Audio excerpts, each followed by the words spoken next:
Like the video, subscribe to the channel and press the bell icon for latest video updates.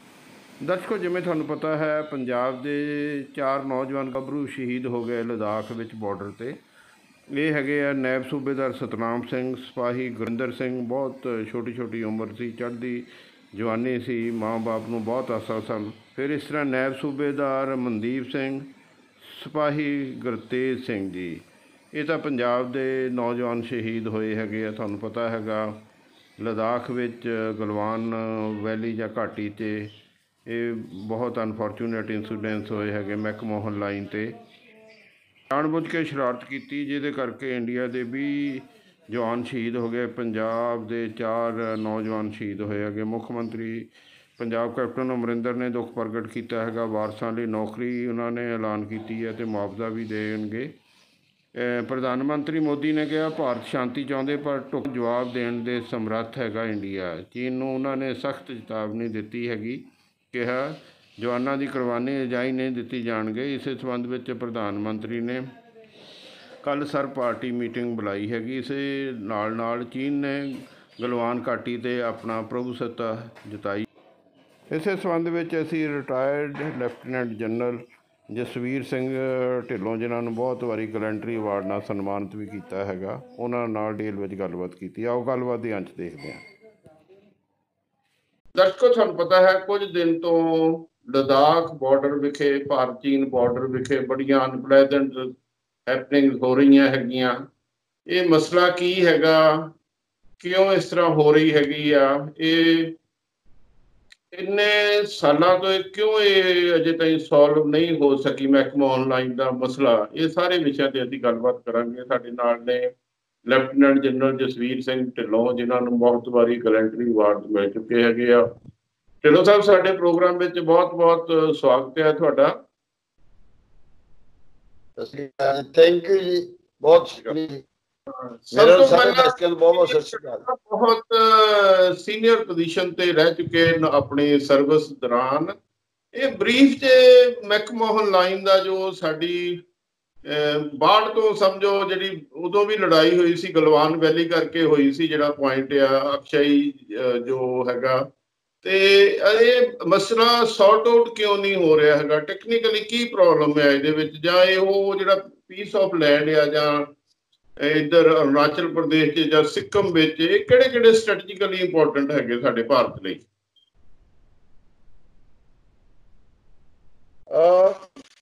ਇਹ ਜ਼ਿਆਦਾ ਤੇ ਅੱਜ ਕੱਲ ਜਗ੍ਹਾ ਤੇ ਬਹੁਤ ਡਿਟੇਲਡ ਰਾਈਟਅਪ ਆ ਰਹੇ ਹੈਗੇ ਆ, ਬਿਕੋਜ਼ ਇਹ ਜ਼ਿਆਦਾ ਕਰਕੇ ਕਿਉਂਕਿ ਹੁਣ ਜਿਹੜਾ ਉਹਨਾਂ ਨੇ CPEC ਬਣਾਇਆ, ਖਾਸ ਕਰਕੇ ਚਾਈਨਾ ਪਾਕਿਸਤਾਨ ਇਕਨੋਮਿਕਲ ਕੋਰੀਡੋਰ, ਤੇ ਨਾਲ ਉਹਨਾਂ ਦੇ ਅਕਸਾਈ ਚਿੰਨ੍ਹ ਨੂੰ ਵੀ ਇਹ ਸਾਡਾ ਰਸਤਾ ਲੱਗਦਾ ਹੈਗਾ।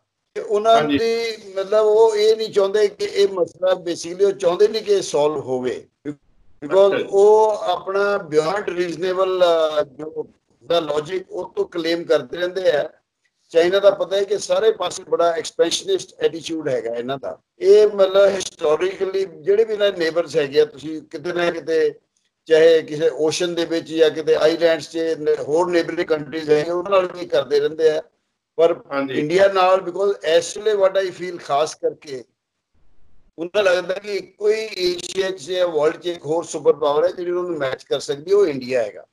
ਅਮਰੀਕਾ ਨਾਲ ਵੈਸੇ ਇਹਨਾਂ ਦੇ ਸੰਬੰਧ, ਇੰਡੀਆ ਜਿਹੜੀ ਬੜੀ ਅਪਕਮਿੰਗ ਇਕੋਨਮੀ ਹੈ ਇਸ ਲਈ, ਉਹਨਾਂ ਨੂੰ ਥੋੜਾ ਇਸ ਵਾਰ ਡਰ ਰਹਿੰਦਾ, ਬਿਕੋਜ਼ ਉਹਨਾਂ ਨੇ ਆਪਣਾ ਕਾਫੀ ਆਪਣਾ ਐਕਸਪੋਰਟ ਵਗੈਰਾ ਕਰਕੇ ਇੰਡੀਆ ਨੂੰ ਮਤਲਬ ਬੜੇ ਗਲਤ ਜਿਹੇ ਤਰੀਕੇ ਨਾਲ ਸਾਡੀ ਕੌਮ ਨੂੰ ਹਰਟ ਕੀਤਾ ਸੀਗਾ। ਤੇ ਉਹ ਇੱਦਾਂ ਦੀਆਂ ਚਾਲਾਂ 'ਚ ਬੜੇ ਮਸ਼ਹੂਰ ਹੈ। ਹੁਣ ਕਰੋਨਾ ਵਾਇਰਸ ਤੇ ਵੀ ਲੋਕੀ ਸਾਰੀ ਦੁਨੀਆ ਇਹੀ ਸੋਚੇ ਕਿ ਉਹਨਾਂ ਨੇ ਥੋੜਾ ਚੀਟਿੰਗ ਕੀਤੀ ਹੈ। ਉਹਦੇ ਐਗਜ਼ੈਕਟ ਫੈਕਟਸ ਤੇ ਜਦੋਂ ਵੀ ਆਉਣਗੇ ਸਾਹਮਣੇ, ਤੇ ਉਹਨਾਂ ਨੂੰ ਮੇਰਾ ਖਿਆਲ ਇਹ ਵੀ ਲੱਗਦਾ ਕਿ ਉਹਨਾਂ ਨੂੰ ਇੰਨਾ ਬੁਰਾ ਨਾਮ ਮਿਲ ਗਿਆ ਕਰੋਨਾ ਵਾਇਰਸ 'ਚ, ਉਹ ਕਿਸੇ ਨਾ ਕਿਸੇ ਪਾਸੇ ਲੋਕਾਂ ਦੀ ਅਟੈਂਸ਼ਨ ਡਾਇਵਰਟ ਕਰਨੀ ਚਾਹੁੰਦੇ ਆ। ਔਰ ਇਹ ਤੋਂ ਵਧੀਆ ਨਹੀਂ ਹੈ ਕਿ ਉਹ ਇੰਡੀਆ ਨੂੰ ਟੈਸਟ ਵੀ ਕਰਨਾ ਚਾਹੁੰਦੇ ਹੈ। ਤੇ ਕੁਛ ਨਾ ਕੁਛ, ਬਿਕੋਜ਼ ਇਹ ਗਲਵਾਨ ਵੈਲੀ ਠੀਕ ਹੈ, ਤੁਹਾਨੂੰ ਪਤਾ ਹੋਏ ਪਹਿਲੇ ਡੋਕਲਮ ਸੀਗਾ, ਫਿਰ 62 ਦਾ ਸਾਨੂੰ ਪਤਾ ਹੀ ਹੈਗਾ, 67 ਨਥੂਲਾ ਬੜੀ ਫੇਮਸ ਪਲੇਸ ਹੈ ਜਿੱਥੇ ਚੌਨ ਲਈ ਔਰ ਪੰਡਿਤ ਜਵਾਹਰ ਲਾਲ ਨਹਿਰੂ ਦੀ ਮੀਟਿੰਗ ਹੋਈ ਸੀ। ਉਹ ਪੁਆਇੰਟ ਬੜਾ ਪੀਸਫੁਲ ਹੁੰਦਾ ਸੀ, ਉੱਥੇ ਵੀ ਇਹਨਾਂ ਨੇ ਅੱਗੇ ਵਧਾਉਣ ਦੀ ਕੋਸ਼ਿਸ਼ ਕੀਤੀ। ਮੈਂ ਆਪ ਉੱਥੇ ਪੋਸਟਡ ਰਿਹਾ 70 ਦੇ ਵਿੱਚ, ਹੁਣ 2005 ਚ ਮੇਰਾ ਬੇਟਾ ਜਿਹੜਾ 5ਵੀਂ ਵਿੱਚ ਫੌਜ ਚ ਹੈਗਾ, ਇਹਦਾ ਵੀ ਉਸੇ ਏਰੀਆ ਨਥੂਲਾ ਦੇ ਈਸਟਰਨ ਸਾਈਡ ਤੇ ਨਾਰਥਰਨ ਸਾਈਡ ਤੇ ਉਹਦੀ ਪੋਸਟਿੰਗ ਰਹੀ ਆ। ਉੱਥੇ ਪੈਟਰੋਲ ਵਗੈਰਾ ਮੈਂ ਵੀ ਜਾਂਦਾ ਰਿਹਾ, ਜੇ ਕੈਪਟਨ ਜਿਹੜੀ ਪੈਟਰੋਲਿੰਗ ਹੁੰਦੀ ਆ ਉਹ ਧੱਕੇ ਤੋਂ ਕਿਤੇ ਉਦੋਂ ਵੀ ਮਾਰਦੇ ਰਹਿੰਦੇ ਸੀ, ਹਮੇਸ਼ਾ ਹੀ ਹੁੰਦੀ ਹੈ। ਬਟ ਐਤਕੀ ਜਿਹੜਾ ਉਹਨੇ ਬਹੁਤ ਚੀਟਿੰਗ ਕਰਕੇ ਬੜੇ ਧੋਖੇ ਜਿਹੇ ਨਾਲੇ ਕੰਮ ਕੀਤਾ। ਕੋਈ ਗੱਲਬਾਤ ਹੋ ਰਹੀ ਸੀ ਡੀ ਐਸਕੇਲੇਟ ਕਰਨ ਦੀ, ਔਰ ਇਸ ਟਾਈਮ ਤੇ ਉਹਨਾਂ ਦਾ ਮਤਲਬ ਐਟੀਟਿਊਡ ਪਤਾ ਹੀ ਹੈ। ਪਹਿਲੇ 62 ਚ ਵੀ ਪਹਿਲੇ ਉਹਨੇ ਹਿੰਦੀ ਚਿੱਟੀ ਭਾਈ ਕਰਕੇ ਸ਼ੁਰੂ ਕੀਤਾ ਸੀ।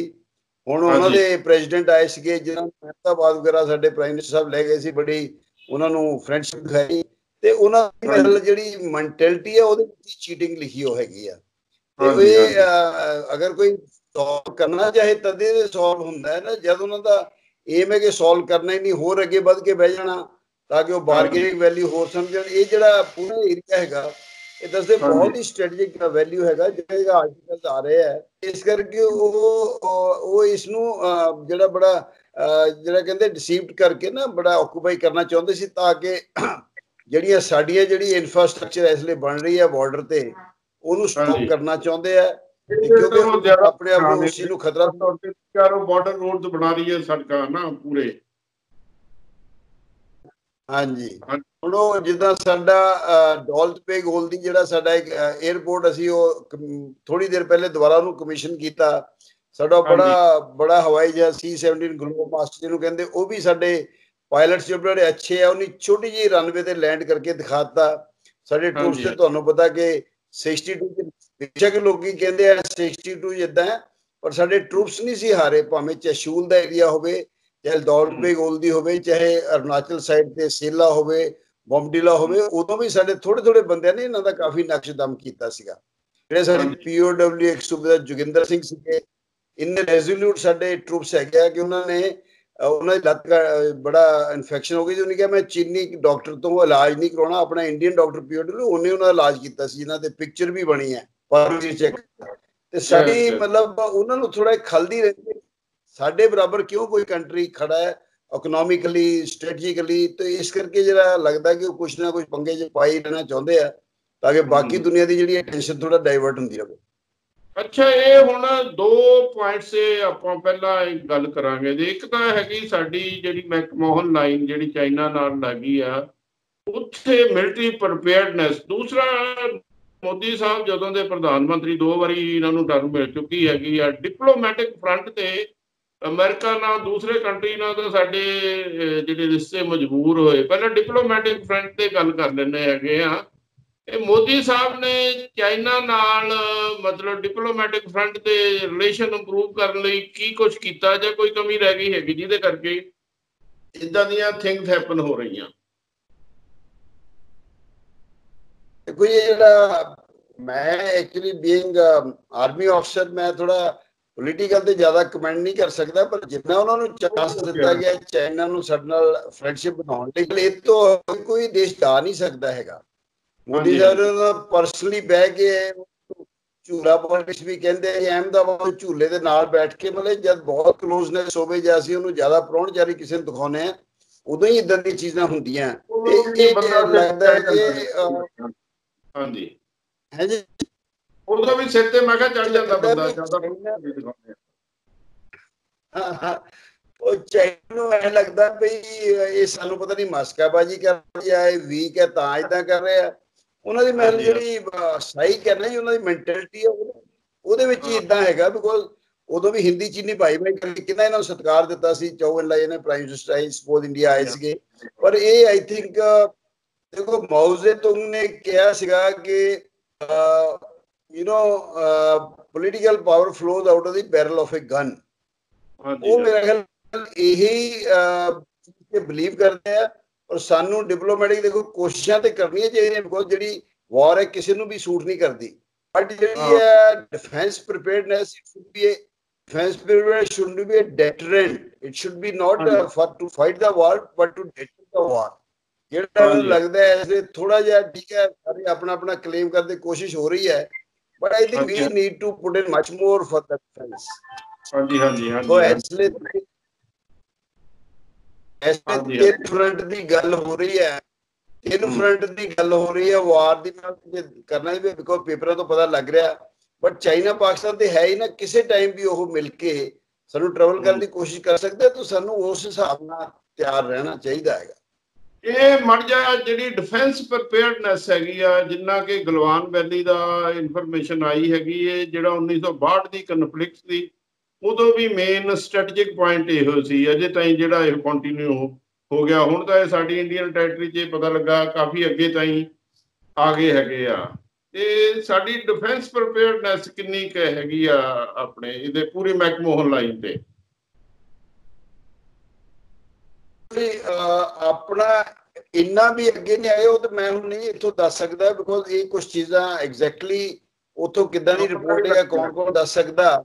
ਬਟ ਜਦੋਂ 1 to 1 ਹੋ ਗਿਆ, ਆਈ ਥਿੰਕ ਸਾਡੇ ਟਰੂਪਸ ਏਡੀ ਜਲਦੀ ਕੋਈ ਜਗ੍ਹਾ ਕੰਸੀਡ ਕਰਨ ਵਾਲੇ ਹੈ, ਅਗਰ ਉਹ ਥੋੜੀ ਬਹੁਤ ਲੈ ਵੀ ਲੈਣਗੇ ਠੀਕ ਹੈ, ਕੋਈ ਲਾਸ ਜ਼ਿਆਦਾ ਹੁੰਦਾ, ਬਟ ਸਾਡੇ ਤੁਸੀਂ 48 ਤੋਂ ਹਿਸਟਰੀ ਦੇਖ ਲਓ, ਜਦੋਂ ਫਿਰ ਆਪਣੇ ਪੈਂਦੀ ਨਾ, ਫਿਰ ਚਾਹੇ ਹੁਣ ਕਾਰਗਿਲ ਦਾ ਕੋਈ ਬੜੀ ਜਿਹੜੀਆਂ ਅਨਥਿੰਕੇਬਲ ਸਾਈਡ ਤੋਂ ਸਾਡੇ ਟਰੂਪਸ ਨੇ ਉਹਨੂੰ ਚੜ੍ਹ ਕੇ ਪਹਾੜੀਆਂ ਨੂੰ, ਸਾਡੇ ਕਿੰਨੇ ਬੱਚੇ ਮਤਲਬ ਉਹਨਾਂ ਦੀਆਂ ਕਹਾਣੀਆਂ ਵਰਲਡ 'ਚ ਮਸ਼ਹੂਰ ਹੈ। And I am not because I am in the army, ਜਿਹੜੀਆਂ ਸਾਡੀ ਕੰਪੇਨ ਦੇਖੋ, ਸਾਡੀ ਹਿਸਟਰੀ ਤਾਂ ਸਾਰਾਗੜੀ ਤੋਂ ਸਟਾਰਟ ਹੁੰਦੀ ਹੈ। ਔਰ ਇੱਥੇ ਹਾਈਫਾ ਦੀ ਬੈਟਲ ਜਿਹੜੀ ਇਜ਼ਰਾਈਲ ਕਿਤੇ ਵੀ ਜਿੱਥੇ ਇੰਡੀਅਨ ਟਰੂਪਸ ਹੈ ਉਨੀ ਠੀਕ ਹੈ, ਕੁਝ ਲਾਸ ਹੁੰਦਾ ਜ਼ਿਆਦਾ, ਬਟ ਸਾਡੇ ਬਿਰਹਲ ਕੰਟਰੀ ਨੂੰ ਫੇਲ ਨਹੀਂ ਕਰਨ ਲੱਗੇ। ਬਟ ਕੰਟਰੀ ਨੂੰ ਵੀ ਚਾਹੀਦਾ ਕਿ ਥੋੜਾ ਸੋਲਜਰ ਦਲ ਨੂੰ ਜ਼ਿਆਦਾ ਧਿਆਨ ਦੇਣ। ਅੱਜ ਕੱਲ ਜਿਹੜੇ ਕੁਛ ਇਦਾਂ ਦੇ ਚੱਲ ਰਹੇ ਜੀ, ਆ ਕੰਟੋਨਮੈਂਟਸ ਖੋਲ ਦਿਓ, ਦੇਖੋ ਮੈਂ ਕੋਈ ਪੋਲੀਟਿਕ, ਬਟ ਇਸ ਤਰ੍ਹਾਂ ਦੀਆਂ ਬਹੁਤ ਚੀਜ਼ਾਂ ਸਾਨੂੰ ਇਹਦਾ ਲੌਂਗ ਰਨ ਜਾ ਕੇ ਬੜਾ ਹਰਟ ਕਰ ਸਕਦੀਆਂ, ਬਿਕੋਜ਼ ਇਹ ਕੁਛ ਚੀਜ਼ਾਂ ਸਾਡੀਆਂ ਬੜੀਆਂ ਸਟ੍ਰੈਟੇਜਿਕ ਹੁੰਦੀਆਂ, ਬੜੀਆਂ ਹਾਂਜੀ ਹਾਂਜੀ ਹਾਂਜੀ ਅੱਜ ਕੱਲ ਤੇ ਕੌਨਫੀਡੈਂਸ਼ੀਅਲ ਦੀ ਹੋਰ ਜ਼ਿਆਦਾ ਜ਼ਰੂਰਤ ਹੈ, ਤਾਂ ਕਿ ਸਾਡੀਆਂ ਜਿਹੜੀਆਂ ਇਸ ਤਰ੍ਹਾਂ ਦੀਆਂ ਇੰਸਟਾਲੇਸ਼ਨਸ ਹੈ, ਇਸ ਤਰ੍ਹਾਂ ਉਹਨੂੰ ਸਿਕਿਉਰ ਰੱਖਿਆ ਜਾਵੇ। ਔਰ ਪ੍ਰੀਪੇਅਰਡਨੈਸ ਸਾਨੂੰ ਇਹ ਨਹੀਂ ਬਈ ਕਦੋਂ ਲੜਨਾ, ਪ੍ਰੀਪੇਅਰਡਨੈਸ ਸ਼ੁੱਡ ਬੀ ਆਲਵੇਜ਼। ਜਿਹੜੀ ਆਰਮੀ ਦੀ ਜਾਂ ਡਿਫੈਂਸ ਦੀ ਪ੍ਰੀਪੇਅਰਡਨੈਸ, ਦਿਸ ਇਜ਼ ਨਾਟ ਕਿ ਉਦੋਂ ਲੜਾਈ ਹੋਣੀ ਜੀ 2 ਸਾਲ ਬਾਅਦ 4, it has to be any time. ਤੇ ਉਹਦੇ ਲਈ ਅਜੇ ਹਾਲਾਂਕਿ ਬਹੁਤ ਕੋਸ਼ਿਸ਼ ਹੋ ਰਹੀ ਗਵਰਨਮੈਂਟ ਵੱਲੋਂ, ਪਰ ਅਜੇ ਵੀ ਵੈਟਰਨ ਜਾਂ ਐਕਸਪਰਟਸ ਤੇ ਬੜਾ ਕੁਝ ਲੈਕਿੰਗ ਹੈਗਾ ਜੀ, ਜਿਹਦੇ ਲਈ I am sure the right people will take care. ਇਹ ਤੇ ਹਾਇਰ ਲੈਵਲ ਦੀ ਗੱਲ ਹੈਗੀ ਆ, ਬਟ ਅਜੇ ਵੀ I think there are few things which are lacking, which not only the government and the military leaders, but even public should be ready to, support the, मैं ਹੁਣ ਮੜਾ ਦੱਸ ਜੀ ਦਾ ਕੰਟੋਨਮੈਂਟ ਬਹੁਤ ਅੱਛਾ ਲੱਗਦਾ ਹੈ ਕਿ ਜੀ ਲੋਕਲ ਏਰੀਆ ਨੂੰ ਇਹ, ਬਟ ਥੋੜੀ ਜਿਹੀ ਇਦਾਂ ਦੀਆਂ ਸੈਕਰੀਫਾਈਸਿਸ ਕੁਝ ਕਰਨੀਆਂ ਪੈਂਦੀਆਂ। ਹੁਣ ਤੁਸੀਂ ਕਿਸੇ ਕੰਟੋਨਮੈਂਟ ਜਾ ਕੇ ਦੇਖੋ, ਹਰ ਰੋਡ ਦੇ ਨਾਲ ਨਾਲ ਸਾਡੀਆਂ ਬੜੀਆਂ ਸਟ੍ਰੈਟੇਜਿਕ ਯੂਨਿਟਸ ਹੁੰਦੀਆਂ, ਜੇ ਉਹ ਸਾਡੀ ਹੋ ਜਵੇ ਜੀ ਫਲਾਨੀ ਜਗ੍ਹਾ ਆ ਵੈਪਨਸ ਹੈ, ਇਹ ਸਾਰੀ ਚੀਜ਼ਾਂ ਬੜੀਆਂ ਇੰਪੋਰਟੈਂਟ ਹੁੰਦੀਆਂ secrecy point of view. But I am sure Indian army will never fail the country, army navy air force, ਇਹਨਾਂ ਨੇ ਕਦੀ ਵੀ ਜਿੱਥੇ ਹਵਾ 'ਚ ਜ਼ਮੀਨ ਤੇ ਸਮੁੰਦਰ 'ਚ ਜ਼ਰੂਰਤ ਪਈ ਹੈ, we have everywhere this is ਨਾ ਮੈਨ ਬਿਹਾਈਂਡ ਦਾ ਮਸ਼ੀਨ। ਇਹ ਸਾਡੇ ਬੰਦਿਆਂ ਨੇ, ਚੰਗੀ ਹੋਵੇ ਮਾੜੀ ਹੋਵੇ, ਸਾਡੇ ਬੰਦਿਆਂ ਨੇ ਕਦੀ ਇਹਦੇ ਕਰਕੇ ਫੇਲਿਅਰ ਨਹੀਂ ਹੋਈ। 62 ਜੋ ਮਰਜ਼ੀ ਕਹਿੰਦੇ, 62 ਦੇ ਜਿਹੜੇ ਪੜ੍ਹ ਕੇ ਦੇਖੋ ਉਦੋਂ ਦਾ ਵਰਨ ਲੜਾਈ ਦਾ ਸਾਡੇ ਸੋਲਜਰ ਨਹੀਂ ਹਾਰੇ। ਠੀਕ ਹੈ, ਸਾਨੂੰ ਡਿਵੇਕਲ ਹੋਏ ਕੁਝ, ਬਟ ਸੋਲਜਰ ਦੀਆਂ ਬਹਾਦਰੀ ਦੀਆਂ ਕਹਾਣੀਆਂ ਉਦੋਂ ਹੀ ਹੈ ਜਿੱਦਾਂ 48 ਚ ਹੋਈਆਂ ਸੀ। 67 ਚ ਚਾਈਨੀਜ਼ ਨੂੰ ਪਹਿਲੇ 62 ਤੋਂ ਬਾਅਦ ਦਿਖਾ ਦਿੱਤਾ ਸੀ ਕਿ ਬਈ ਇੰਡੀਅਨ ਆਰਮੀ ਕੀ ਚੀਜ਼ ਹੈ। ਇਹ ਉਹ ਭਾਵੇਂ ਮਤਲਬ ਮੈਂ ਉਸ ਯੂਨਿਟ ਸਰਵ ਕੀਤਾ ਜਿਨ੍ਹਾਂ ਦੇ ਅਫਸਰ ਨੂੰ ਆਰਟੀ ਬੰਬਾਰਡਮੈਂਟ ਕਰਕੇ ਸੇਰਾ ਮੈਡਲ ਮਿਲਿਆ ਸੀ। ਇਹ ਦਰਸ਼ਕੋ ਗਲਵਾਨ ਘਾਟੀ 1962 ਦਾ ਵੀ ਜੰਗ ਦੀ ਜਿਹੜੀ ਸਾਡੀ ਚੀਨ ਨਾਲ ਲੜਾਈ ਹੋਈ ਸੀ, ਮੇਨ ਮੁੱਦਾ ਇਹ ਹੋਈ ਸੀ। ਇਹ ਹੁਣ ਭਾਰਤ ਸਰਕਾਰ ਨੇ ਪੂਰੀ ਜਿਹੜਾ ਹੈਗਾ ਲੇਹ ਲਦਾਖ ਅਤੇ ਨਾਰਥ ਈਸਟ ਵਾਲੀ ਸਾਈਡ 'ਤੇ ਕਾਫੀ ਜ਼ਿਆਦਾ ਸੜਕ ਪੱਕੀਆਂ ਬਣਾ ਲਈਆਂ। ਇਹਦੇ ਲਈ ਚੀਨ ਬੁਖਲਾ ਗਿਆ ਹੈਗਾ, ਉਹਨੂੰ ਲੱਗਦਾ ਹੈਗਾ ਇੰਡੀਆ ਦੀ ਡਿਫੈਂਸਿਵ ਪੋਜੀਸ਼ਨ ਖਾਸ ਤੌਰ 'ਤੇ ਚਾਈਨਾ ਦੇ ਮੁਕਾਬਲੇ ਬਹੁਤ ਸਟਰੋਂਗ ਹੈਗਾ, ਇਸ ਕਰਕੇ ਉਹ ਬੁਖਲਾ ਕੇ ਇੱਦਾਂ ਦੇ ਸਟੈਪ ਲੈ ਰਿਹਾ ਹੈਗਾ। ਪਰ ਇਹਦੇ ਵਿੱਚ ਕੋਈ ਡਰਨੇ ਦੀ ਕੋਈ ਲੋੜ ਨਹੀਂ, ਇੰਡੀਆ ਦੀ ਪੋਜੀਸ਼ਨ ਬੜੀ ਸਟਰੋਂਗ ਹੈਗੀ ਆ। ਪ੍ਰਧਾਨ ਮੰਤਰੀ ਮੋਦੀ ਨੇ ਵੀ ਇਸ ਮਾਮਲੇ ਦੇਸ਼ ਵਾਸੀਆਂ ਨੂੰ ਆਸ਼ਵਾਸਨ ਦਿੱਤਾ ਹੈਗਾ।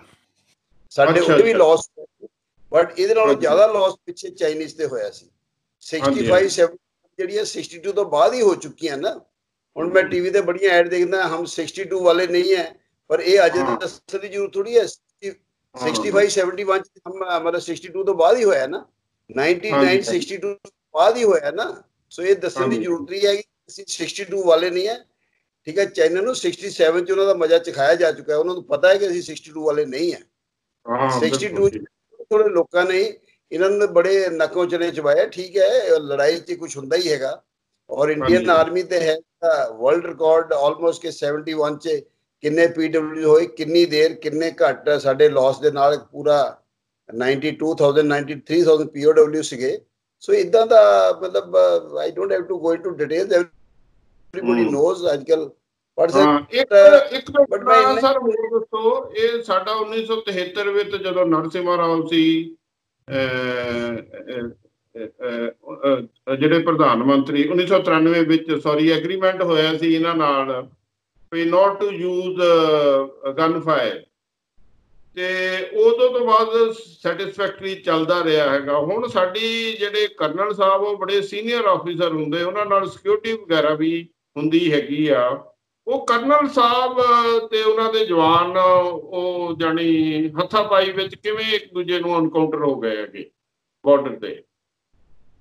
ਦੇਖੋ ਜੀ, ਇਹ ਤੇ ਇੰਡੀਅਨ ਆਰਮੀ ਦੀ ਖਾਸੀਅਤ ਹੈ, ਆਫਸਰ ਲੀਡ ਫਰਮ ਦਾ ਫਰੰਟ। ਜੇ ਕਰਨਲ ਸਾਹਿਬ ਪੈਰਾ ਦੇ ਪੂਰੇ ਹੋਏ, ਕਰਨਲ ਬਲ ਤੁਸੀਂ ਦੇਖਦੇ ਆ ਜਿਨ੍ਹਾਂ ਨੂੰ ਬੜਾ ਮਿਸਟਰੀਟ, ਉਹਦੇ ਪੇਰੈਂਟਸ ਨੂੰ 1500 ਕਿਲੋਮੀਟਰ ਸੜਕ ਤੇ ਜਾਣਾ ਪਿਆ, ਉਹ ਵੀ ਬੜੀ ਲੰਬੀ ਕਹਾਣੀ ਹੈ। ਕਿ ਜਿਹੜਾ ਬੰਦਾ ਸ਼ੌਰੀਆ ਚੱਕਰਾ ਸੀ ਔਰ ਉਹਨੂੰ ਕੈਂਸਰ ਹੋਇਆ ਸੀ, ਉਦੋਂ ਵੀ ਹੱਸ ਰਿਹਾ ਸੀ, ਉਹ ਕਿਸੇ ਆਪਰੇਸ਼ਨ 'ਚ ਉਹਨੂੰ ਸ਼ੌਰੀਆ ਚੱਕਰਾ ਮਿਲਿਆ ਸੀ। ਇੱਥੇ ਤੇ ਸਾਡੀ ਕਹਾਣੀ ਸ਼ੁਰੂ ਤੋਂ ਹੁੰਦੀ ਹੈ ਕਿ 48 ਦੇ ਵਿੱਚ ਬ੍ਰਿਗੇਡੀਅਰ ਉਸਮਾਨ ਉਹ ਵੀ ਸ਼ਹੀਦ ਹੋਏ ਸੀ ਜਦ 48 ਕਬਾਇਲੀਆਂ ਨੇ ਹਮਲਾ ਕੀਤਾ ਸੀ ਮਹਿੰਦੜ ਏਰੀਆ J&K ਦਾ। ਤਾਂ ਇੰਡੀਅਨ ਆਰਮੀ ਦੇ ਆਫਸਰ ਦੀ ਕਹਾਣੀ ਹੈ। ਸਾਡੇ ਕਈ ਮਤਲਬ ਕਰਨਲ ਸ਼ਹੀਦ ਹੋਣਾ ਤੇ ਬਹੁਤ ਆਮ ਗੱਲ ਹੈ ਇੱਥੇ ਸਾਡੇ, ਕਿਉਂਕਿ ਦੇ ਆਰ ਦ ਜਨਰਲ ਸੀਓਜ਼। ਔਰ ਮੈਂ ਆਪ ਸ਼੍ਰੀਲੰਕਾ 'ਚ ਰਿਹਾ, ਅਸੀਂ ਟਰੂਪਸ ਤੋਂ ਅੱਗੇ ਚੱਲੀ, ਜੋ ਵੀ ਸਟ੍ਰੈਟਜੀਕਲੀ ਕਿ ਥੋੜੇ ਕੁਛ ਅੱਗੇ ਹੋਣਗੇ, ਬਟ ਸਾਡੇ ਆਫਸਰਸ ਤੇ ਮੈਂ ਹਾਲਾਂਕਿ EME 'ਚੋਂ ਹਾਂ, ਪਰ ਅਸੀਂ ਨਾਲ ਨਾਲ ਆਪਰੇਸ਼ਨ ਯੂਨਿਟਾਂ ਦੀ ਸਰਵਿਸ ਕੀਤੀ ਹੈ। ਸਾਡੇ ਯੰਗਸਟਰ ਇਹਨਾਂ ਦੀ ਸਾਡੀ ਫੌਜ ਹੁਣ ਵੀ ਚੱਲਦਾ ਰਹਿੰਦਾ। ਸਾਡੇ ਯੰਗ ਸੀਓ 37 38 39 40 ਦੇ ਏਜ 'ਚ ਹੁੰਦੇ ਆ, ਉਹਨਾਂ ਦੀ ਫੈਮਿਲੀ ਪਿੱਛੇ ਹੈਗੀ ਹੈ, ਬਟ ਉਹਨੇ ਕਦੀ ਨਹੀਂ ਸੋਚਿਆ ਮੈਂ ਮਰ ਜਾਊਂਗਾ ਤੇ ਫੈਮਿਲੀ ਦਾ ਕੀ ਹੋਏਗਾ, ਉਹ ਦੇਸ਼ ਤੇ ਛੱਡ ਦਿੰਦੇ ਕੀ ਹੋਏਗਾ। ਤੋ ਇਸ ਕਰਕੇ ਦਾ ਮਰਨਾ ਇਹ ਹੁਣ ਉਹ ਬਿਨਾਂ ਹਥਿਆਰਾਂ, ਉਹ ਚੱਲ ਰਹੀ ਗੱਲ, ਉਹ ਚਲੋ ਪਤਾ ਲੱਗੇਗਾ ਕਿਉਂ ਬਿਨਾਂ ਹਥਿਆਰਾਂ ਤੋਂ ਸੀਗੇ, ਕਿਉਂਕਿ ਡੀਐਸਕੇਲੇਸ਼ਨ ਹੋ ਰਹੀ ਸੀ। ਆਮ ਤੌਰ ਤੇ ਇਹ ਵੀ ਹੁੰਦਾ ਵੀ ਉਹ ਵੀ ਉਹਨਾਂ ਤੇ ਚੀਟਿੰਗ ਨਾਲ ਕਰੇ ਆ, ਉਹ ਵੀ ਬਿਨਾਂ ਹਥਿਆਰਾਂ ਤੋਂ ਦੇ ਚਾਈਨੀਜ਼ ਨਾਲ ਕਰਕੇ ਉਹ ਟਾਇਰ ਲਪੇਟ ਕੇ ਆਪਣੇ ਲੋਹੇ ਦੀਆਂ ਰੋਡਸ ਤੇ ਉਹ ਤਿਆਰੀ ਕਰਕੇ ਦੇਖਿਆ। ਇਦਾਂ ਦੇ ਕਦੀ ਇਦਾਂ ਦਾ ਧੋਖਾਬਾਜ਼ੀ ਬਹੁਤ ਕਮ ਦੇਖੀ ਹੈ ਸੋਲਜਰ ਜੀ। ਇਹ ਮੇਰਾ ਚਾਈਨੀਜ਼ ਹੀ ਇਦਾਂ ਦੀ ਕਰ ਸਕਦੇ ਆ, ਠੀਕ ਹੈ। ਦੂਸਰੀ ਲੜਾਈਆਂ ਬਹੁਤ ਕੁਝ ਕਰਦੇ ਆ, ਬਟ ਉਹਨਾਂ ਲਈ Geneva convention this that is nothing. ਉਹ ਲੜਾਈ 'ਚ ਹਾਲਾਂਕਿ ਹੁੰਦੀ ਹੈ, ਤੇ ਲੜਾਈ 'ਚ ਵੀ ਬਹੁਤ ਵਧੀਆ ਕਹਾਣੀਆਂ ਨਹੀਂ ਸੀ ਉਧਰੋਂ ਆ ਰਹੀਆਂ, ਪਰ ਜਦੋਂ 62 ਹੋਇਆ ਜਾਂ ਕੁਛ ਹੈ। ਔਰ ਉਹ 'ਚ ਵੀ ਇੰਡੀਆ ਦਾ ਰਿਕਾਰਡ ਹੈ ਕਿ ਜੇ ਸਾਡੇ ਪਾਸ POWs ਵੀ ਹੁੰਦੇ ਆ, ਅਸੀਂ ਕੁਛ ਆਪਣੀਆਂ ਸਾਡੀ ਸੰਸਕ੍ਰਿਤਿਕ ਵੈਲਿਊਜ਼ ਇਦਾਂ ਦੀਆਂ ਹੈਗੀਆਂ, ਪਰ ਜਿਹੜੇ ਆਫਸਰਸ ਮਰਨੇ ਸੀਓ ਵਗੈਰਾ, ਇਹ ਕੋਈ ਬੜੀ ਫਖਰ ਦੀ ਗੱਲ ਹੁੰਦੀ ਹੈ। ਜਦ ਮੈਂ ਕਮਿਸ਼ਨ ਹੋਇਆ ਉਸ ਫੌਜੀ ਲਈ, ਅਫਸਰ ਲਈ ਵਾਕਿਆ ਬਹੁਤ ਫਖਰ ਵਾਲੀ ਗੱਲ ਹੈਗੀ ਆ ਜੀ। ਇਹ ਤੇ ਮਤਲਬ ਦੇਖੋ ਨਾਲ ਦੇਖੋ, ਪਹਿਲੇ ਜਦੋਂ 3 ਸ਼ਹੀਦ ਹੋਏ ਆ, ਤੁਸੀਂ ਇੰਡੀਅਨ ਆਰਮੀ ਦੀ ਦੇਖ ਸਕਦੇ ਹੋ, ਇੱਕ ਅਫਸਰ, ਇੱਕ JCO, ਇੱਕ ਜਵਾਨ। ਮੈਂ ਕਹਿੰਦਾ ਦੁਨੀਆ 'ਚ ਇੰਡੀਅਨ ਅਫਸਰ ਦੇ ਜਿਹੜੇ ਸ਼ਹੀਦ ਹੋਣ ਦੀ ਰੇਸ਼ੋ ਸਭ ਤੋਂ ਵੱਧ ਹੈ।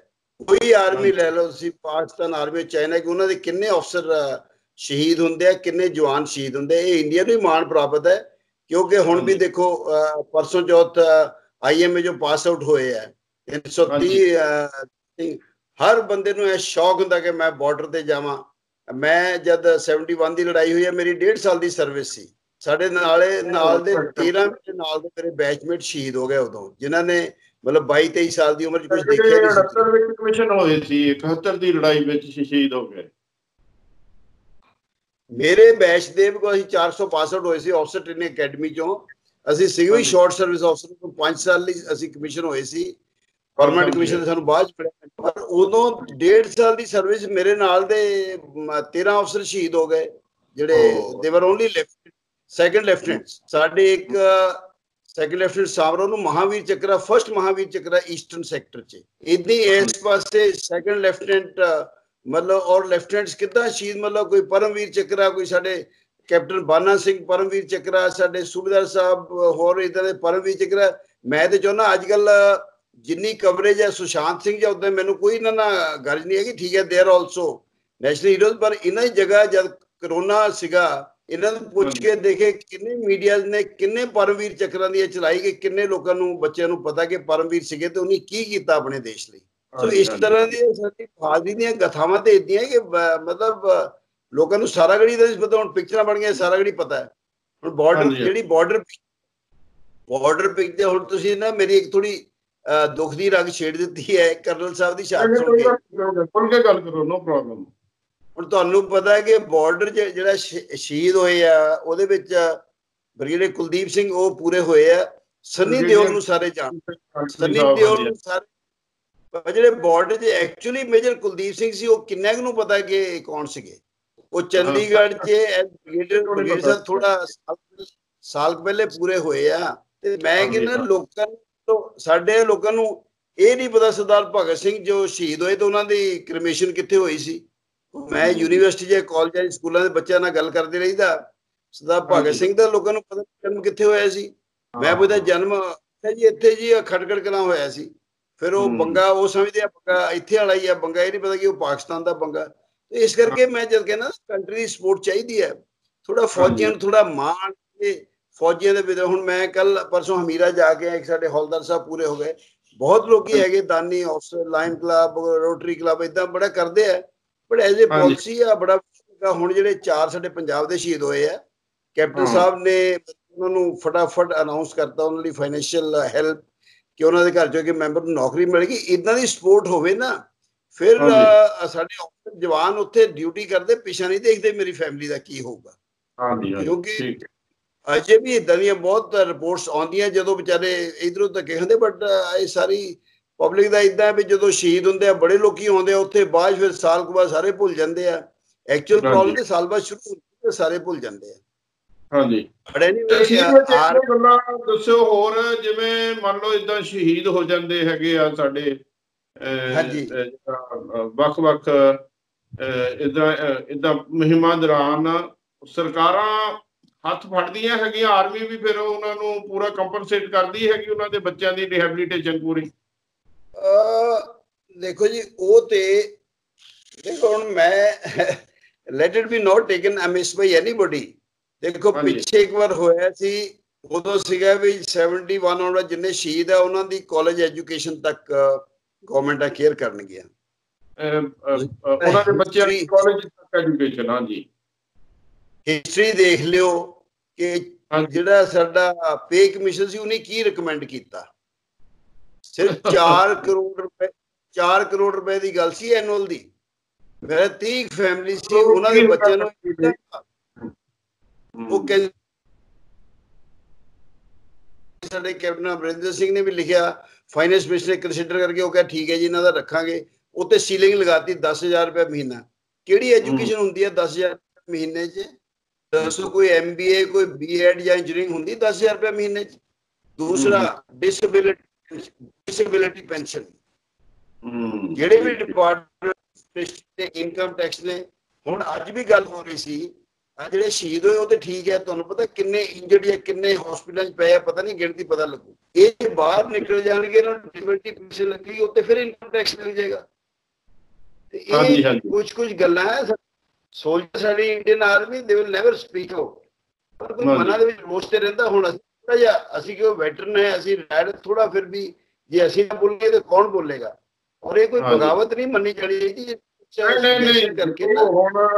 ਹੁਣ ਤੁਸੀਂ ਰਿਟਾਇਰਡ ਹੋ, ਤੁਹਾਡੇ ਤੇ ਕੋਈ ਕੋਡ ਆਫ ਕੰਡਕਟ ਨਹੀਂ, ਤੁਸੀਂ ਜਿਹੜੀ ਇਹ ਜੈਨੂਇਨ ਗ੍ਰੀਵੈਂਸ ਉਹ ਤਾਂ ਤੁਸੀਂ ਦੱਸ ਸਕਦੇ ਲੋਕਾਂ ਨੂੰ। ਹਾਂ, ਨਹੀਂ, ਕੋਡ ਆਫ ਕੰਡਕਟ ਅਸੀਂ ਸਿਰਫ ਕੋਡ ਆਫ ਕੰਡਕਟ 'ਚ ਕਰਦੇ ਹਾਂ। ਮੇਰਾ ਬੇਟਾ ਇਸੇ ਪੰਜ ਵਿੱਚ ਫੌਜ ਚੱਲ ਰਿਹਾ, ਇਸ ਤੇ ਸਾਡੇ ਵੈਟਰਨਸ ਦਾ ਇਹੀ ਹੈ ਕਿ ਹਮੇਸ਼ਾ ਡਿਸਪਲਿਨ ਰਹਿੰਦੇ ਆ। ਤੁਸੀਂ ਦੇਖਿਆ ਮਾਨ ਪੈਨਸ਼ਨ ਜੋ ਵੀ ਰੀਜ਼ਨ ਪਲੱਸ ਹੈਗੇ, ਕੋਈ ਵਾਇਲੈਂਸ, ਕੋਈ ਗੱਲ ਕੰਮ ਨਹੀਂ ਦੇਖਦੇ। ਕੋਡ ਆਫ ਕੰਡਕਟ ਤੇ ਸਾਡੇ ਇੱਕ ਵਾਰੀ ਖੂਨ ਲੱਗ ਜਾਂਦਾ ਨਾ ਫੌਜੀਆਂ ਦੇ, ਇਸ ਨੂੰ ਚੱਲਦਾ ਰਹਿੰਦਾ। ਪਰ ਇਦਾਂ ਮੈਂ ਤੁਹਾਨੂੰ 2 ਚੀਜ਼ਾਂ ਦੱਸਦੀ ਹਾਂ। ਸ਼ਹੀਦ ਦੇ ਪਰਿਵਾਰਾਂ ਨੂੰ ਦੱਸੋ, ਥੋੜੇ ਪੈਸੇ ਦੇ ਕੇ ਉਹਦਾ ਕਦੀ ਫਾਦਰ ਨੂੰ ਲਿਆ ਸਕਦੇ ਵਾਪਸ ਬੱਚਿਆਂ ਕੋਲ।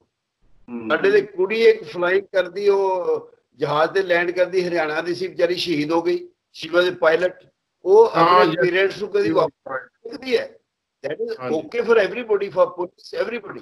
But comparatively, you will see that there is less looking after of the army, navy, air force soldiers than ਹੁਣ ਦੇਖੋ ਫਟਾਫਟ ਮੈਂ ਤੁਹਾਨੂੰ ਜਿਹੜੇ ਹੈ ਹੀ ਇਗਨੋਰ ਕੱਲ ਹੀ ਕਰਤਾ, ਉਹ ਫੈਮਿਲੀ ਨੂੰ ਕਿੰਨੀ ਵਧੀਆ ਲੱਗੇਗਾ ਸਾਡੇ ਬੱਚੇ ਗਏ ਆ, 10-12 ਲੱਖ ਰੁਪਏ ਮਿਲ ਰਿਹਾ, ਇੱਕ ਪਰਿਵਾਰ 'ਚ ਨੌਕਰੀ ਵੀ ਮਿਲ ਜਾਏਗੀ। ਇਦਾਂ ਦੀ ਲੁਕਿੰਗ ਆਫਟਰ ਚਾਹੀਦੀ ਆ, ਔਨ ਦੀ ਸਪੌਟ। ਹਾਂਜੀ, ਅੱਛਾ ਇੱਕ ਸਰ ਲਾਸਟ ਸਵਾਲ ਦੱਸੋ, ਜਿੰਨੇ ਆ ਸਾਡੇ ਪੋਲੀਟੀਸ਼ੀਅਨ ਆ, ਐਮਐਲਏ, ਐਮਪੀ, ਉਹ 5-5 7-7 ਪੈਨਸ਼ਨਾਂ ਲਈ ਫਿਰਦੇ ਆ। ਤੁਹਾਡੀਆਂ ਮੇਰੇ ਖਿਆਲ 1 ਰੈਕ 1 ਪੈਨਸ਼ਨ, ਉਹ ਪਤਾ ਨਹੀਂ 1-1 2-2, ਉਹ ਵੀ ਮਸਲਾ ਵਿੱਚੇ ਅਜੇ ਅਟਕਿਆ ਫੜਿਆ, ਉਹ ਥਰੂ ਹੋ ਗਿਆ ਕਿ ਨਹੀਂ? ਸਰਕਾਰ ਨੂੰ ਕੀ ਕਹਿਣਾ ਚਾਹੁੰਦੇ ਲਾਸਟ ਸਵਾਲ ਤੇ? ਸਰ ਇਹ ਤੇ ਮੈਂ ਕੁਝ ਨਹੀਂ ਕਹਿਣਾ ਚਾਹੁੰਦਾ। ਸਾਡਾ ਮੇਰਾ 5ਵਾਂ ਸਾਲ ਹੋ ਗਿਆ ਉਹਨਾਂ ਨੂੰ ਬੈਠੇ ਉੱਥੇ, ਬਟ ਉਹ ਕੋਈ ਇਹ ਨਹੀਂ, ਉਹ ਕਹਿੰਦੇ ਵੀ this was approved by a parliamentary committee. ਇਹ ਕੋਈ ਸਾਡੀ ਆਪਣੀ ਕਮੇਟੀ ਨਹੀਂ ਸੀ। ਇੱਥੇ ਟ੍ਰੈਜਡੀ ਇਹ ਹੁੰਦੀ ਆ, ਪੇ ਕਮਿਸ਼ਨ 'ਚ ਆਰਮੀ ਦਾ ਕੋਈ ਰੈਪ ਨਹੀਂ ਹੁੰਦਾ। ਸਾਡੇ ਤੇ ਇਹ ਵੀ ਕੋਈ ਮਾਇਆ, ਤੁਸੀਂ ਦੇਖ ਲਓ, ਪੇ ਕਮਿਸ਼ਨ 'ਚ ਆਰਮੀ ਦਾ ਰੈਪ ਕੋਈ ਨਹੀਂ ਹੁੰਦਾ। ਅਲੱਗ-ਅਲੱਗ ਯੂਨੀਅਨ ਦੇਸ਼ ਦੀਆਂ ਉਹਨਾਂ ਦੇ ਰੈਪ ਹੁੰਦੇ ਆ, ਬਟ ਜਿਹੜੀ ਆਰਮੀ ਕੋਲ ਇਹਨਾਂ ਦੇ ਨਾ ਕੋਈ ਰੀਜ਼ਨ ਕਰਨਾ, ਪਰ ਜਿਹੜੀ 1 ਰੈਕ 1 ਪੈਨਸ਼ਨ ਹੈ ਨਾ, ਠੀਕ ਹੈ, ਉਹ 'ਚ ਅਲੱਗ-ਅਲੱਗ ਵਿਊ ਹੈ। ਜਿਹੜੇ ਉਹਨੂੰ ਲੀਡ ਕਰਦੇ ਉਹਨਾਂ ਨੂੰ ਸੁਣ ਸਕਦੇ ਹੋ ਵੀ ਕੀ ਖਾਮੀਆਂ ਹੈ, 6-7 ਖਾਮੀਆਂ ਦੱਸਦੇ ਹੁੰਦੇ ਆ, ਪਰ ਉਹ ਕੋਈ ਆਰਮੀ ਨੇ ਨਹੀਂ ਬਣਾਇਆ। ਇਹ ਹੋਣਾ ਚਾਹੀਦਾ ਦੈਟ ਵਾਜ਼, ਜਿਹਨੂੰ ਕੋਸ਼ਿਆਰੀ ਕਮੇਟੀ ਕਹਿੰਦੇ ਆ, ਐਮਪੀ ਸਾਹਿਬ ਉਹਨਾਂ ਦੀ ਸੀਗੀ ਇੱਕ ਕਮੇਟੀ ਅੰਡਰ ਦੇ ਚੇਅਰਮੈਨਸ਼ਿਪ, ਤੇ ਉਹਨਾਂ ਨੇ ਅਪਰੂਵ ਕੀਤੀ ਸੀ 1 ਰੈਕ 1 ਪੈਨਸ਼ਨ। ਬਟ ਉਹ ਦੂਸਰੇ 2 ਪੈਨਸ਼ਨ 5 ਪੈਨਸ਼ਨ, ਉਹ ਤੁਸੀਂ ਮੀਡੀਆ ਵਗੈਰਾ ਪੜ੍ਹਦੇ ਰਹਿੰਦੇ ਹੋ, ਮੇਰੇ ਲਈ ਕੋਈ ਕਮੈਂਟਸ ਨਹੀਂ ਮੇਰੇ ਵੱਲੋਂ। ਬਟ ਤੁਸੀਂ ਇਦਾਂ ਜੀ ਸੋਚਦੇ ਹੋ ਤਾਂ I think you can get this information from ਮੈਨੀ ਅਦਰ ਸੋਰਸਿਸ। ਥੋੜਾ ਜਿਹਾ ਗ੍ਰੀਵੈਂਸਸ ਹੈਗੀਆਂ ਜ਼ਰੂਰ, ਹਾਂਜੀ ਜ਼ਿਆਦਾ ਗ੍ਰੀਵੈਂਸ ਮੈਂ ਗੱਲ ਕਰਦਾ। ਚਲੋ ਬਾਕੀ ਡਿਸੇਬਿਲਿਟੀ ਪੈਨਸ਼ਨ ਜਿਹੜੀ ਚੱਲ ਰਹੀ ਸੀ, ਉਹਨੂੰ ਕੌਣ ਵਿੱਚ ਬੰਦ ਕਰ ਦਿੰਦਾ ਹੈ? ਵੈਰੀ ਵੈਰੀ, ਬਟ ਅਨਫੋਰਚੂਨੇਟਲੀ ਸ਼ਾਇਦ ਆਪਣੇ ਵੀ ਕੁਝ ਕਹਿੰਦੇ ਜੀ, ਆਪਣੀ ਰਿਕਮੈਂਡੇਸ਼ਨ ਗਈ ਸੀ ਸਾਡੇ ਹੈਡਕੁਆਟਰ ਤੋਂ। ਬਟ ਆਈ ਕੈਨਟ ਅੰਡਰਸਟੈਂਡ ਕਿ ਇੱਕ ਜਨਰਲ ਕਾਰਡ ਉਦੋਂ ਆਉਂਦੇ ਰਹੇ ਟੀਵੀ ਤੇ, ਉਹਨਾਂ ਨੇ ਆਪਣੀ ਲੱਤ ਆਪ ਕੱਟੀ ਸੀ ਅਖਨੂਰ ਏਰੀਆ 'ਚ, ਕਿਉਂਕਿ ਗੈਂਗਰੀਨ ਹੋਇਆ। ਉਹ ਦੱਸੋ, ਇਹ ਆਨਰ ਹੁੰਦਾ ਹੋ ਕਿ ਇਹ ਨਹੀਂ ਵੀ ਉਸ, ਠੀਕ ਹੈ, ਇਹ ਇਨਕਮ ਵੀ ਹੈਗੀ, ਮਤਲਬ ਹੈਗੀ ਹੈ ਥੋੜੀ ਕੰਪਨਸੇਸ਼ਨ, ਬਟ ਲੱਤਾਂ ਕੱਟ ਕੇ ਕੀ ਕੰਪਨਸੇਸ਼ਨ ਦਾ ਥੋੜੇ ਪੈਸੇ ਮਿਲ ਜਾਣਗੇ, ਔਰ ਉਹਨੂੰ ਵੀ ਤੁਸੀਂ ਇਨਕਮ ਟੈਕਸ ਲਗਾਉਣਾ ਚਾਹੁੰਦੇ। ਮੇਰੇ ਖਿਆਲ ਤੋਂ ਰੀਜ਼ਨ ਹੈ ਸੁਪਰੀਮ ਕੋਰਟ ਕਿਤੇ ਚੱਲ ਰਿਹਾ। ਸਾਡੇ ਫੌਜੀਆਂ ਭਾਈ ਇੱਕੋ ਹੀ ਐਡਰੈਸਲ ਰਹਿ ਜਾਂਦਾ, ਐਡਰੈਸਲ ਸਾਡੇ ਕੋਲ ਨਾ ਕੋਈ ਐਜੀਟੇਸ਼ਨ ਦਾ ਤਰੀਕਾ, ਨਾ ਕੋਈ ਦੂਸਰਾ ਹੈ। ਹਾਂਜੀ, ਚਲੋ ਸਰ, ਤੁਸੀਂ ਬਹੁਤ ਵਧੀਆ ਜਾਣਕਾਰੀ ਦਿੱਤੀ ਇਹਦੇ ਬਾਰੇ, ਜਿਹੜਾ ਇਸ ਰਿਲੇਸ਼ਨ ਬਾਰੇ। ਆਪਣੇ ਲੋਕਾਂ ਨੂੰ ਵੀ ਪੂਰਾ ਅਵੇਅਰ ਹੋਣਾ ਚਾਹੀਦਾ ਕਿ ਕੋਈ ਸਾਡੇ ਬਾਰਡਰ ਤੇ ਹੋ ਰਿਹਾ, ਸਾਡੇ ਸਰਕਾਰਾਂ ਦੇ ਕੀ ਫਰਜ਼ ਆ, ਆਮ ਲੋਕਾਂ ਦੇ ਕੀ ਫਰਜ਼ ਆ। ਬਹੁਤ ਬਹੁਤ ਮਿਹਰਬਾਨੀ, ਥੈਂਕ ਯੂ ਵੈਰੀ ਮਚ। ਫਿਰ ਆਪਾਂ ਫਿਰ ਮੁਲਾਕਾਤ ਕਰਾਂਗੇ। ਸ਼ੋਰ ਕਰਨਾ ਚਾਹੁੰਦਾ ਕਿ ਜਿਹੜੀ ਇਹ ਮੈਂ ਗ੍ਰੀਵੈਂਸ ਦੱਸਦਾ, ਇਹਨਾਂ ਗ੍ਰੀਵੈਂਸ ਵਰਕ ਕਰਕੇ ਕੋਈ ਆਰਮੀ ਲੈਟ ਡਾਊਨ ਨਹੀਂ ਕਰੇਗੀ ਕੰਟਰੀ ਨੂੰ। ਜਿਹੜੇ ਸਾਡੇ ਜਵਾਨ ਹੈ ਉੱਥੇ ਲਦਾਖ ਹੋ ਕੇ ਅਰੁਣਾਚਲ ਹੋਵੇ, ਪਾਕਿਸਤਾਨ ਬਾਰਡਰ ਜਾਣਗੇ, they will do their best to the last ਗੋਲੀ, ਲਾਸਟ ਬ੍ਰੈਥ, ਜਿਹੜਾ ਆਖਰੀ ਸਾਹ, ਆਖਰੀ ਗੋਲੀ ਤੱਕ ਉਹ ਦੇਸ਼ ਦੀ ਸ਼ਾਨ ਰੱਖਣ ਲਈ ਲੜਨਗੇ। ਔਰ ਹਮੇਸ਼ਾ ਕੋਈ ਸ਼ੱਕ ਵਾਲੀ ਗੱਲ ਨਹੀਂ। ਬਹੁਤ ਬਹੁਤ ਮਿਹਰਬਾਨੀ, thank you sir. Thank you ਜੀ।